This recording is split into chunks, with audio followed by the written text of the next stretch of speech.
Hey, what's up, guys? Welcome to the channel. This Saturday is UFC Vegas 40. The main event is Norma Dumont versus Aspen Ladd, and this is going to be my full breakdown and prediction for the main event. And to be honest, I really didn't even want to do a prediction video for this card because this main event is terrible. This card is awful. I'm not going to ever lie to you guys and pretend like I'm so excited for a card or so excited for a fight when I'm really not at all. But I've done a main event prediction for every card since I started this channel, and I cannot miss one now. So I have to do it. And the fight is mildly interesting, the main event, but it still doesn't deserve to be a main event of a fight night card, even. Again, I can forgive the UFC just because UFC 267, UFC 268, and UFC 269 are crazy stacked. So we lose a little bit of great fights on some of the fight night cards. But this main event, I mean, Dumont versus Ladd in the featherweight division. This is taking place at 145. Does the 145-pound division even exist? I mean, women's featherweight, we have Amanda Nunes as champion, but even if you look at the UFC's website and their official rankings, there's not even a official, rankings for featherweight. It literally doesn't exist. The division does not exist at all, which is just crazy to me. Aspen Ladd is stepping in. She was supposed to fight, I believe it was last week or the week before.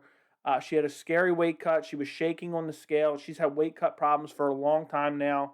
The UFC pulled her from the card.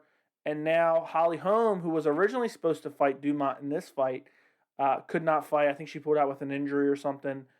So Ladd steps in. I guess she kind of gets rewarded for missing weight because now she gets a main event against, I guess a featherweight contender when the division doesn't exist. I guess everyone's a contender when they're fighting at featherweight. So I don't know if Ladd's, future is at 145 or it's at 135, but this is a big fight for her. She's in the UFC main event. If she can get a crazy, spectacular win, she could easily be fighting for a belt at 145. We've seen multiple bantamweight fighters get shots at featherweight just because the featherweight division is non-existent. And Amanda Nunes seems like she wants to fight at 145. Let's talk about Aspen Ladd first. So Aspen Ladd has been an interesting prospect for a while now. It seems like she's 9-1. She's only had one loss in her career, and that's against Germaine de Randamie, where she got finished in the first round. And she has some decent competition on her resume. She's a very well-rounded fighter. She has good striking, good grappling, good jiu-jitsu. Nothing crazy spectacular in any one aspect, but she's a decent fighter. And you look at the level of competition that she's fought, not that it's crazy, but I mean, the women's bantamweight and the women's featherweight divisions aren't really that good. She has a win over Tanya Evinger, Lena Landsberg, Sajara Eubanks, Yana Kutsukaya, which was her last win, where she got to finish in the third round, and the decision was probably not going to go her way. She comes out and finishes her in like the first minute of the third round, which was incredible. That was a great finish for her. Drops her, jumps on top of her, just beats her up until the eventual TKO. That was a quality win for her. And, she doesn't have a lot of experience, but again, the level of competition she's fought is pretty decent. It's a decent level of competition for her, only having 10 fights, and she only has one loss. And her loss to Germaine de Randamie, that's not a bad loss to have. She's a legit bantamweight fighter. She has good knockout power. She has good striking. She's one of the better women's fighters, especially in that division. So that's not a terrible loss to have. You look at Norma Dumont, and she only has 7 fights in MMA.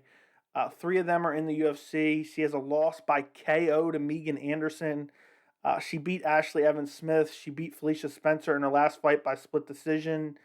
And just not a lot of experience, and again, not against a lot of top shelf talent. I mean, Felicia Spencer, okay, but again, I guess it's a division that really doesn't exist. Ashley Evans Smith, the Megan Anderson, even that loss, that does not look very good, and especially by KO. She only has 7 fights. I don't even know, when you look at other divisions, I wouldn't even know if she belongs in the UFC just based off her record, but because the division is basically non-existent, she's in there. Her last fight was May of this year against Felicia Spencer, and she got a decent win over Felicia Spencer, but again, not a world beater by any means. She didn't look like a world beater in the fight. It was a split decision. She has decent striking. She has okay grappling, at least what she's shown so far, but there's such a limited, sample size to go off of to gauge her skills, which for me is always a hard thing because, people, I don't like to do MMA math, but I like to look back at the record and, the fights they've had with people who we know kind of where they're at skill wise, and see how they did. And it's not really there to go back. Aspen Ladd, another thing about her is she's been out since 2019, December of 2019. So she's almost been out for 2 years. She's had a bunch of canceled fights. She was supposed to fight Macy Chaston twice, I believe. The first time, Macy pulled out with an injury. Second time was the weight cut issue. It's just, I mean, she's had back to back to back camps basically, kept training. I don't know how it's going to affect her. The weight cutting issue has been an issue throughout her career. And, she just cut weight a couple weeks ago. So I don't know. I think it was last week she was supposed to fight on UFC Vegas 39. I could be wrong. Could have been 38. But I don't know, how much that's going to affect her. Cutting weight back to back like that is never good. And I feel like a lot of people are going to pick Aspen Ladd in this fight just because she's the more known fighter. People have seen her a little bit more, have a better gauge of her skills. But also, she doesn't. I mean, I know she has a terrible time cutting weight to 135, but it's not like she's a big girl. I mean, Dumont is much larger than her, in my opinion. You just look at them, and Dumont has a significant size advantage. I think she probably has a power advantage. I don't know. I think Aspen Ladd's probably the better overall fighter, and I'm having a tough time. I honestly haven't even made my prediction yet for this fight. Like, usually going into a video, I have an idea of who I'm going to pick to win a fight before I do the video, and I kind of break down the details. And maybe I might change my mind mid-video, but usually I don't. I give you guys early predictions all the time on the live streams, but this one I really don't know because giving a case for both sides. You look at Dumont; she's coming in. She hasn't had like a million training camps back to back. She's the larger girl. Aspen Ladd had weight cut issues just recently.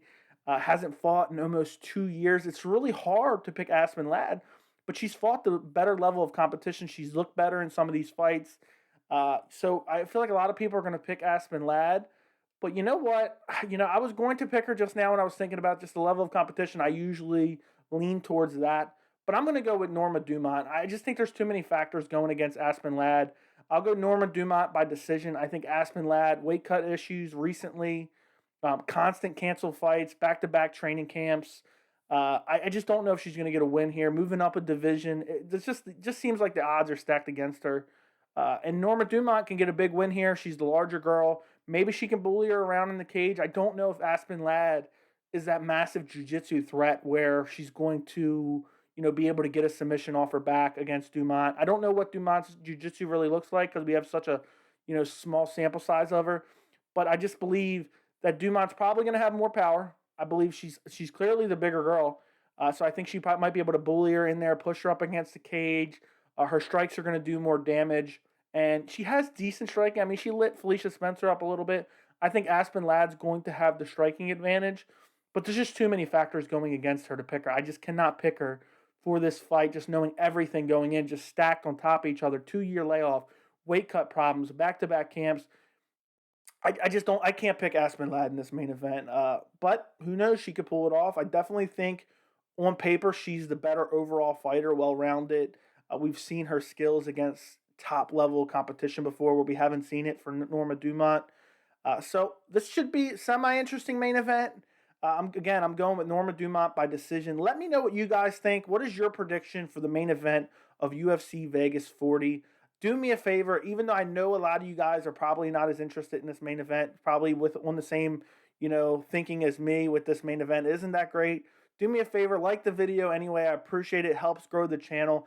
Thank you so much for watching, and I will see you in the next video.